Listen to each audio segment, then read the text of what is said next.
Chegou a hora de refletir sobre aquilo que a palavra de Deus tem para a nossa vida. E no começo da nossa caminhada neste ano, vamos pensar um pouco sobre um tema que podemos denominar o túnel do tempo. E para pensar sobre essa realidade tão importante, eu queria chamar a nossa atenção para aquilo que nós lemos no início do Salmo de número 39.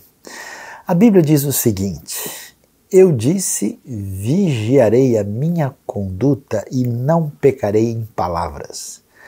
Porém mordaça em minha boca enquanto os ímpios estiverem na minha presença. Enquanto me calei resignado e me contive inutilmente, minha angústia aumentou. Meu coração ardia-me no peito e enquanto eu meditava, o fogo aumentava. Então comecei a dizer: mostra-me, Senhor, o fim da minha vida e o número dos meus dias, para que eu saiba quão frágil sou. Deste aos meus dias o comprimento de um palmo, a duração da minha vida é nada diante de ti. De fato, o homem não passa de um sopro. Sim, cada um vai e volta como a sombra, em vão se agita, amontoando riqueza sem saber quem ficará com ela. É curioso a gente ver esse salmo que aparece aí no primeiro livro dos Salmos e é apresentado como um salmo davídico. Como é que o salmista está mostrando uma situação em que ele sente, digamos assim, uma repreensão divina. E diante dessa experiência que ele tem com esse momento de dificuldade, de tribulação, de luta, né? A gente observa bem aí quando ele disse que ele se calou resignado, né? Ele estava pedindo que Deus ajudasse ele a entender a fragilidade. A frase é forte, né? Deus mostrar aí o número dos meus dias para que eu venha a reconhecer como eu sou frágil. Então essa realidade de dimensionamento da vida diante do transcurso do tempo, essa condição humana. E de fato, na Bíblia você vai ver isso, né? Em outros textos também é tão conhecido aí o Salmo, por exemplo, 90, né? Que até tem o famoso texto que pede a Deus para a gente aprender a contar os nossos dias, né? A fim de ter um coração que alcance sabedoria. E a verdade é que, diante dessa circunstância, a gente vai perceber que os dias da nossa vida, eles passam, né, de uma maneira complicada, porque a realidade do tempo acontece numa espécie de sequência de momentos nos quais essa situação dos momentos são definidas pela separação e pelo isolamento. O momento do tempo, ele aparece, na verdade, sempre como uma experiência solitária, separada, né, sem qualquer significado em si mesmo. Dois grandes estudiosos que vale a pena ser trabalhados aí quando a gente estuda esse tema são exatamente um estudioso judeu muito importante, Abraham Heschel, que já mencionamos nas nossas reflexões, e também o famoso teólogo de Estrasburgo, Oscar Cullmann, né, que refletiram sobre a relação entre o tempo, Deus e como é que isso se dá no eixo da experiência humana, né? E uma das coisas interessantes é que a gente observa que os momentos ou os instantes, né, eles nunca estão juntos, eles estão separados, né? E eles não têm conexão real. E por isso a experiência, digamos assim, da linearidade do tempo, né, do cronos, como a gente gosta de falar, da nossa cronologia, em si mesma, ela é vazia de significado. E o que a gente enfrenta é essa experiência difícil que nos enche de temor, de dúvida, de questionamento e até de uma fragilização. E por isso é interessante como a Bíblia, né, mostra isso. Por exemplo, o salmista, em diversos momentos, como acontece no Salmo 39, ele sentindo essa realidade que atinge a nossa vida. E a questão é como é que a nossa relação com Deus aí nos leva a lidar com essa questão do tempo que, digamos assim, nos assombra, nos limita, nos coloca nessa posição de fragilidade. Uma coisa que talvez não esteja claro para muita gente é que na Bíblia existe um convite especial para uma visão diferente do tempo, quando o tempo vai ser considerado especialmente sagrado. Veja que coisa interessante, que Deus vai falar sobre a criação do mundo lá no começo de Gênesis, e é interessante que essa criação poderia ser definida por uma série de maneiras diferentes de contar, né? Poderia se falar do tamanho das coisas, da função dessas coisas, da beleza dessas coisas, mas é interessante que elas são ordenadas dentro dos dias, né? Dia 1º, 2º, 3º, tarde, manhã, então a gente vê esse encaixe no tempo. E termina, né, esse desfecho com o começo do capítulo 2, verso 3, quando Deus termina a criação, vamos dizer assim, o final, o desfecho dessa criação, acontece no famoso Shabat, que é o sábado, e aí, olha que coisa interessante, o texto vai dizer que o Senhor santificou aquele dia. A primeira vez que a palavra santificar aparece na Bíblia é uma referência à santificação do tempo. Então, o que a gente vai descobrir? Que na experiência do homem bíblico, havia a ideia clara de que esse contato, esse encontro com Deus, não era um encontro que, vamos dizer, apenas tem um enfoque pessoal e psicológico, não. Existia o que a gente pode chamar assim de uma experiência de sacralização do espaço, por isso que vai ter um espaço sagrado na Bíblia, e uma sacralização do templo.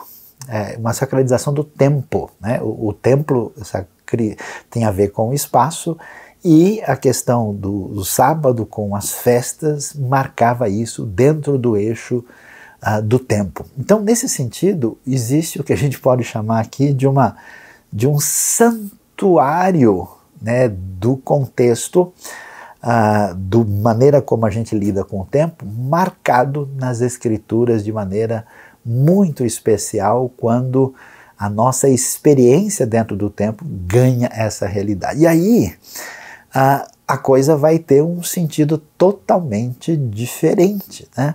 Porque aí os dias da nossa vida, agora, em função da realidade, da experiência com Deus, desse toque do infinito na nossa vida, esses dias ganham um significado completamente diferente. Eles vão ser, digamos assim, representantes da eternidade. E a gente agora vai viver a nossa vida como se o destino de todo o tempo dependesse daquele momento especial no qual estamos vivendo.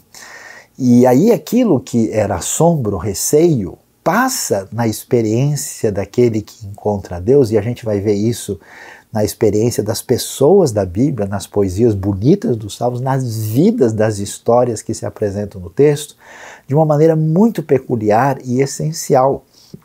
De modo agora que esse tempo que não tem sentido nele só, agora é visto, né, dentro dessa perspectiva da eternidade.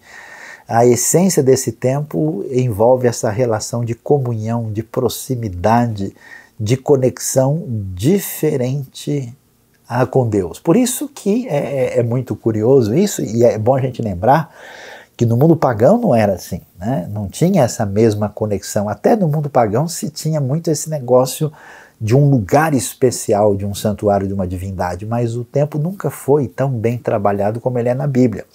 E é exatamente na dimensão do tempo, e principalmente nessa dimensão, é que a gente é convidado a ter comunhão com Deus, a adorar, a expressar o nosso amor, né? É por isso que a Bíblia é que vai ter frase do tipo que um dia pode valer 1000 anos, né? Aí nós temos um encaminhamento diferente, né?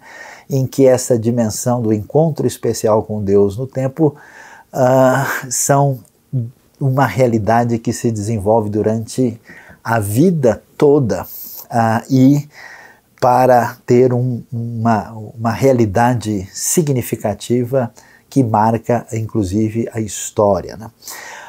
Portanto, esses elementos ligados a esse processo do tempo fazem com que as pessoas tivessem uma relação diferenciada com Deus que iria construir a história deles.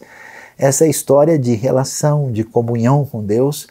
E aí aquilo que a gente, na nossa experiência, percebe, essa dificuldade que as pessoas muitas vezes têm nos dias de hoje, né? Porque a nossa vida, ela parece mais ou menos uma panela de pipoca, né? Em que as coisas vão estourando para lá e para cá, para qualquer direção, e a gente depois não sabe nem ver o quadro direito, né? Na experiência diante de Deus, dentro do tempo, a coisa é diferente porque esses momentos distintos passam a ter uma sintonia entre si e, de certa forma, como dizia o próprio Abraham Heschel, na eternidade cada momento pode tornar-se contemporâneo de Deus. Por isso é que a Bíblia valoriza tanto essa realidade que envolvia o dia, né, especial dedicado a Deus, quando seria um dia em que era um momento de celebração, é um dia abençoado, né, que se desdobra na tradição cristã em função do paradigma da nova criação em Cristo no domingo, mas a ideia do dia semanal dedicado a Deus, né, que os dois têm funções assim complementares e análogas, tanto o Shabat como o domingo, e a ideia das festas, né, essa questão de no tempo a gente dá uma atenção diferenciada a Deus, né? E aí a gente vê uma coisa significativa que no pensamento bíblico não existe, né, essa separação em que pensamos numa coisa material e não material, a realidade do espírito, da mente e das coisas em si. Não funciona assim, né? A diferença é entre aquilo que é sagrado e o não sagrado ou profano. E como é que é essa distinção? Essa distinção se dá em que aquilo que envolve de maneira muito significativa a nossa experiência, que é o tempo, ela é revestida de significado especial e revestida de sacralidade, e ela é transformada em função da relação com Deus que se dá no eixo do tempo. Esse negócio é tão interessante que alguns estudiosos, assim como o próprio Abraham Heschel, chegavam a dizer o seguinte, que o tempo, ou a experiência no tempo, ela é, vamos dizer, uma espécie de comprovação concreta da existência de Deus. Deus se percebe, se experimenta, principalmente no eixo do tempo. Por isso que o pensamento bíblico é um pensamento marcado por histórias, por narrativas, por contar para a gente, né, aquilo que representa a vivência de pessoas reais, cuja experiência não tinha sentido ou significado em si, e com o seu contato especial com o Deus amoroso, poderoso e redentor, a sua vida se reveste de significado extraordinário e muda todo o contexto de modo muito peculiar e absolutamente significativo. Para a gente isso fica um pouco difícil nos nossos dias, né? Porque nós vivemos numa sociedade tão voltada para o imediato, né? E com a tentativa de fazer assim que o tempo seja o escravo do nosso domínio, né? A gente tem a frase famosa, tempo é dinheiro, né? A gente entende que tudo é mensurável de uma maneira em que se desdobra na nossa própria satisfação, né? quando a gente pensa nesse momento de afastamento do cotidiano para uma dedicação a Deus no eixo do tempo, a gente vai lembrar que Deus é o nosso Pai, que tempo é vida, né? E que essa relação profunda com Deus é aquilo que nos permite reciclar o nosso interior para termos uma espécie de saúde e vitalidade para poder viver a vida da maneira que a vida deve ser vivida. Portanto, nós somos convidados a pensar a nossa vida seriamente dentro do eixo do tempo de maneira muito particular. Isso é tão interessante que a gente vai ver a experiência dessa realidade no contexto da realidade do Israel antigo, né? Por quê? Porque toda vez que acontecia essa relação de dimensão, né, entre essas duas realidades, é interessante que a declaração a respeito de Deus, né, que é basicamente o Deus que entra na história e faz alguma coisa, é uma declaração quase sempre descrita no sentido do presente. Você não vê, por exemplo, quando o salmista ou quando até mesmo os autores bíblicos descrevem aquilo que Deus fez, eles fazem isso de uma maneira a descrever no presente. Por exemplo, a gente abre lá em Êxodo 15, né, e vai se perguntar ali na grande celebração da vitória lá contra a escravidão do Egito, né, Senhor, quem é como tu entre os deuses? Quem é como tu glorificado em santidade, né? A ideia é que Deus está presente, não é um Deus apenas que fez maravilhas, mas é um Deus que faz, né? E aí acontece um elemento muito significativo que marca a experiência daquele que conhece a realidade de experimentar a Deus no eixo do tempo. E aqui vai, né, a necessidade da nossa compreensão nessa questão. Quando a relação com Deus se dá nesse eixo do tempo, essa experiência me permite ter aquilo que a Bíblia vai se descortinar para mim como uma espécie de maravilhamento, né? Você tem uma experiência assim extraordinária, de modo que isso se define numa espécie de caminho de adoração e de louvor bastante acentuado. E é interessante, por exemplo, já que a gente começou, né, a nossa reflexão pensando aí no que diz o Salmo 39, dá uma olhadinha comigo, por exemplo, na sequência, quando a gente olha o que vai dizer lá na frente o Salmo 145. Observe a grandiosidade do texto, que diz o seguinte: eu te exaltarei, meu Deus e meu Rei. Bendirei o teu nome para todo o sempre. Atenção, todos os dias te bendirei e louvarei o teu nome para todo sempre. Grande é o Senhor e digno de ser louvado, sua grandeza não tem limites. O que a gente percebe? É curioso isso, porque quando nós não temos essa dimensão da experiência profunda com Deus, é difícil organizar a interioridade do nosso coração, a nossa experiência temporal, de modo que ela tenha profundidade, significado e ela toque a nossa espiritualidade.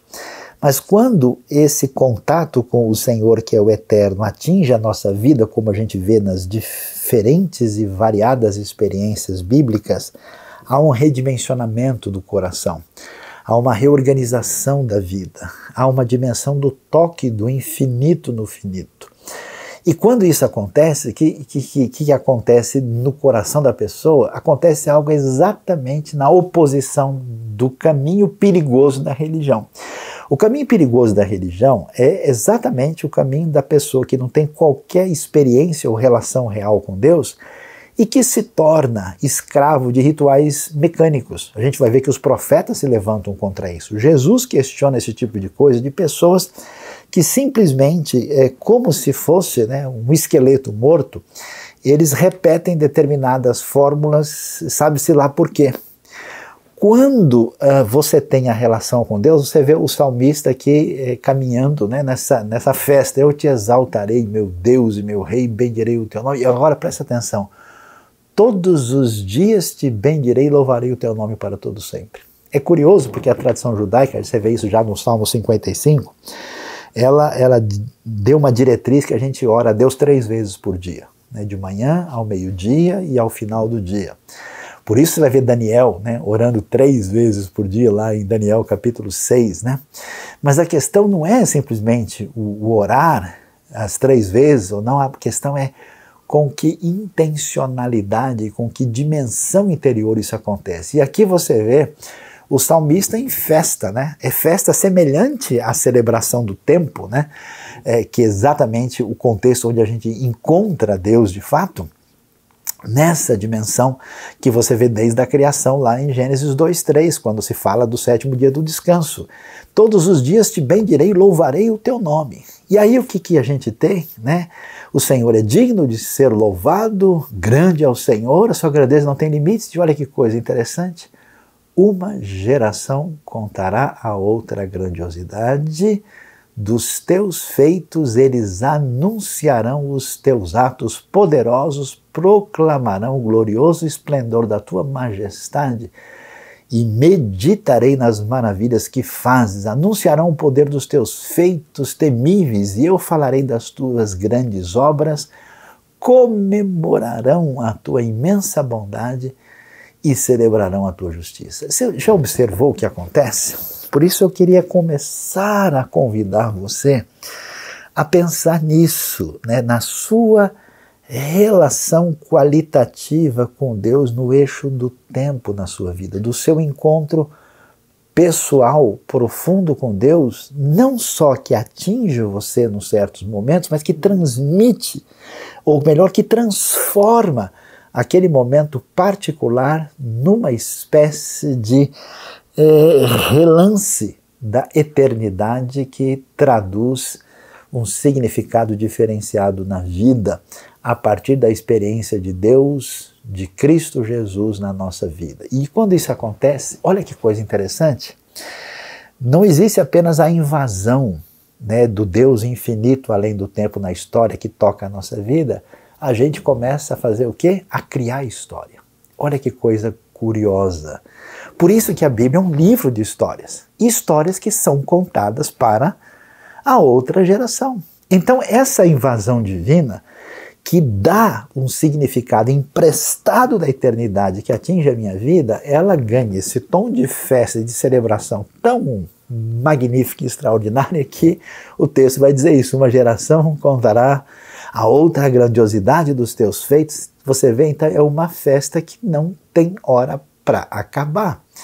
É uma festa que continua de geração em geração e você é convidado a estar na festa com a gente hoje. E aí a palavra, né, é muito engraçado que as pessoas assim de religião sempre imaginam que o tempo sagrado é um tempo sisudo, né? É o tempo da cara amarrada, é o tempo das coisas sérias, onde a gente para de brincar, se afasta do, digamos assim, do que não é espiritual, e o espiritual se reveste de uma espécie de atitude sisuda e séria, tão diferente da proposta que a gente vê nos textos bíblicos. A ideia aqui é enorme, é comemorarão, eles celebrarão, ou seja, a alegria que prorrompe dessa experiência, ela é difícil de ser contida. E ela se desdobra num reconhecimento do Deus que é o eterno que age na história. Por isso o texto vai dizer: o Senhor é misericordioso e compassivo, paciente e transbordante de amor. O Senhor é bom para todos, a sua compaixão alcança todas as suas criaturas. Você percebe que a coisa assim, ela vai crescendo para englobar uma universalidade que atinge tempo e espaço, atinge todas as suas criaturas, alcança, ele é bom para todos, atravessa gerações, ou seja, o eixo da discussão ele é absolutamente transbordante. Rendam-te graças todas as tuas criaturas. É o coral do zoológico participando. Senhor, os teus feitos te bendigam, eles anunciarão a glória do teu reino, falarão do teu poder, para que todos saibam dos teus feitos poderosos e do glorioso esplendor do teu reino. Isso é extraordinário porque a questão fundamental é que o reconhecimento, né, a recepção e a experiência com Deus, elas transformam o tempo numa realidade absolutamente sagrada e diferenciada e celebrativa nesse sentido de reconhecimento da realidade do eterno na nossa vida. Por isso que a coisa caminha nessa direção. E veja, olha o desdobramento da coisa. O teu reino é reino eterno e o teu domínio permanece de geração em geração. O Senhor é fiel em todas as suas promessas e é bondoso em tudo aquilo que Ele faz. Então, a gente descobre, né, que a pergunta é: onde fica o grande templo em que eu vou encontrar Deus? Ainda que a gente possa discutir a questão espacial, vale a pena hoje pensar, né, no elemento temporal. Quando é que eu abro espaço para o grande santuário que se apresenta diante de mim, que está exatamente no eixo do tempo? A questão envolve como é que isso atinge a minha vida e como é que ela se desdobra com um significado diferente, com um foco diferente, e isso é tão valioso que nós vamos perceber que, chegando no Novo Testamento, a gente vai ter essa ideia tão nítida e clara de que o significado principal da história de Cristo Jesus é que Ele cumpre aquilo que é esperado na plenitude dos tempos. Aquilo que, na linguagem de Efésios, capítulo 3, verso 11, né, estava dentro daquilo que é chamado o plano eterno de Deus, né? Cristo é aquele que entra no eixo do tempo de uma maneira muito peculiar e especial, quando a gente vai perceber que ele nos traz o verdadeiro significado da história. Vale muito lembrar da famosa visão do Apocalipse, né? Quando João está lá e ele está chorando porque ele não encontra ninguém capaz de abrir o livro para entender, né, o significado que o livro nos apresenta, abrir os selos, né, quebrar os selos para que o livro em forma de rolo e pergaminho sejam ali abertos, e ele não tem isso até que ele descobre ali, vê que aquele que é o cordeiro que foi morto, aquele que é o leão de Judá, que ele sim é digno de abrir, e o sentido daquilo é que os momentos perdidos, aparentemente sem significado, que a gente fica com isso na cabeça no final de um dia, depois de você ouvir notícias desencontradas e ouvir coisas que parecem sugerir que o mundo não tem significado, que tudo está perdido, ou talvez isso está debaixo de um controle que eu não consigo entender.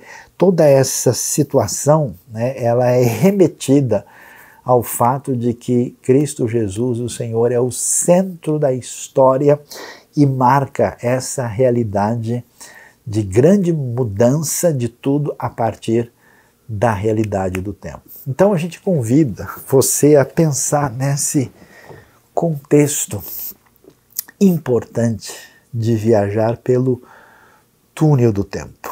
E é curioso continuar refletindo sobre o que a Bíblia nos apresenta, porque quando a gente lê 2 Pedro, capítulo 3, e aqui temos um texto interessante que vale a pena ser lido, e esse texto vai nos direcionar de uma maneira muito peculiar para lidar com essa realidade tão única que a Bíblia vai apresentar para a nossa vida. O texto de 2 Pedro 3 vai dizer: para a gente alguma coisa única e diferente que precisa ser aqui observada.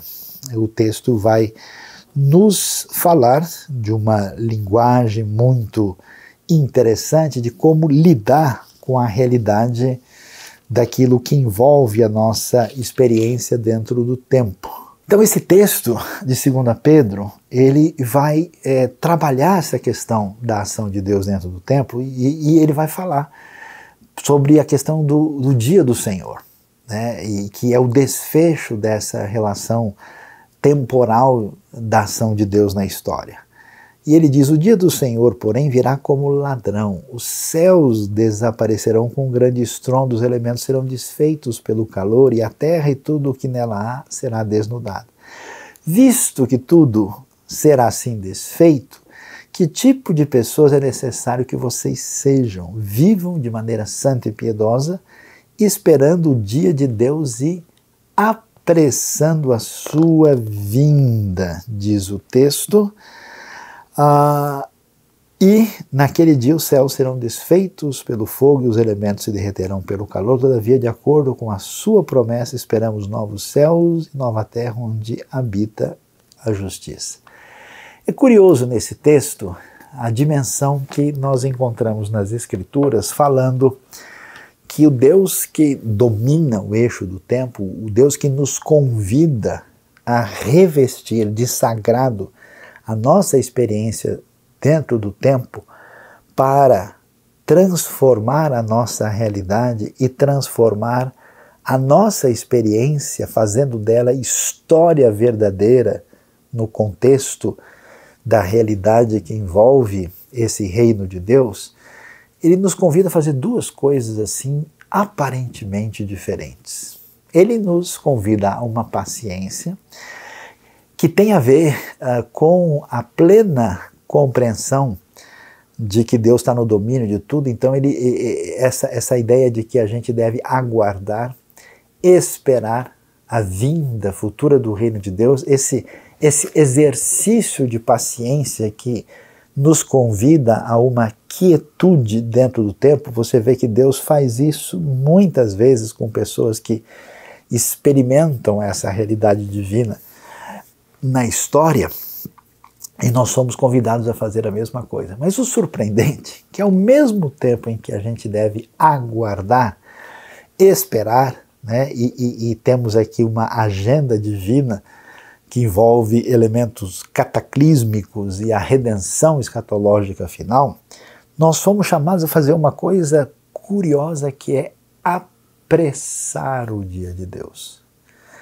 Como se, de alguma maneira, o que a gente faz e aquilo que a gente vive, de alguma forma antecipa, faz com que esse tempo chegue mais rapidamente. Essa tensão bíblica muito curiosa, onde o agir divino está numa sintonia misteriosa com a resposta humana à graça divina, é possível, num certo sentido, apressar o dia de Deus. Isso significa o quê? Significa que o que a gente faz com a nossa história, o que a gente constrói por meio dessa permissão que o tempo divino invada a nossa história, pode transformar e agir de maneira extremamente significativa, construindo a própria história futura na perspectiva da eternidade. Porque aquilo que eu sou, aquilo que eu vivo, porque a sua vida é limitada. O seu tempo, a sua possibilidade de encontro com Deus nesse santuário e de uma vida de adoração e dedicação a Ele, é uma oportunidade que está dentro, né, desse limite do cronos que você tem. O limite que o relógio estabelece para você. Então, na chegada desse kairos, dessa oportunidade de vida, desse tempo de Deus com a nossa limitação, né, entre o Salmo 39 e entre o Salmo 145, nós temos a grande oportunidade. Que oportunidade é essa? Oportunidade de revermos a nossa maneira de entender o tempo. Tempo não é dinheiro. Tempo não é só mensuração matemática. Tempo não é uma sucessão de acontecimentos que não tem sentido, não. Na Bíblia, o tempo se reveste de significado especial porque Deus é o Senhor do tempo, da história, e Ele nos encontra nessa realidade. E tendo a nosso encontro com Deus, o perdão dos nossos pecados, a salvação em Cristo de Jesus, a vida com Deus definida, a nossa vida adquire novo significado e a gente pode pular do choro do Salmo 39 para a celebração e a festa do 145. E mais do que isso, vivendo essa dimensão nesse tempo divino, a gente consegue aquietar o nosso coração, sossegar a nossa alma, aprender a esperar, aprender a aguardar, sufocar a nossa perversa atitude de suposto senhor do tempo, quando a gente acha que domina as coisas, que elas vão acontecer de maneira submissa à nossa agenda. Não funciona assim. Só o Senhor eterno tem domínio sobre o fluxo do tempo. Mas, enquanto isso, curiosamente, ao mesmo tempo, quando o tempo de Deus invade a sua vida, quando o toque do eterno muda a sua trajetória, quando essa santa invasão muda o nosso relógio interior, a gente transforma a vida, a gente vira a história, a gente conta a antiga história que se torna nova história, redefine a nossa identidade e constrói para a eternidade, de modo que a nossa vida é capaz de apressar a vinda do dia de Deus. Deus abençoe a sua vida. Deus abençoe o seu coração. Que você celebre o Deus eterno que invadiu a história, invadiu o tempo e um dia resolveu abençoar a sua vida para construir a sua história de redenção, que é algo sublime, sem comparação. Você gostou desse vídeo? A IBNU tem muito material para abençoar a sua vida e de outras pessoas, então se inscreva no nosso canal e ative o sininho para receber as nossas notificações.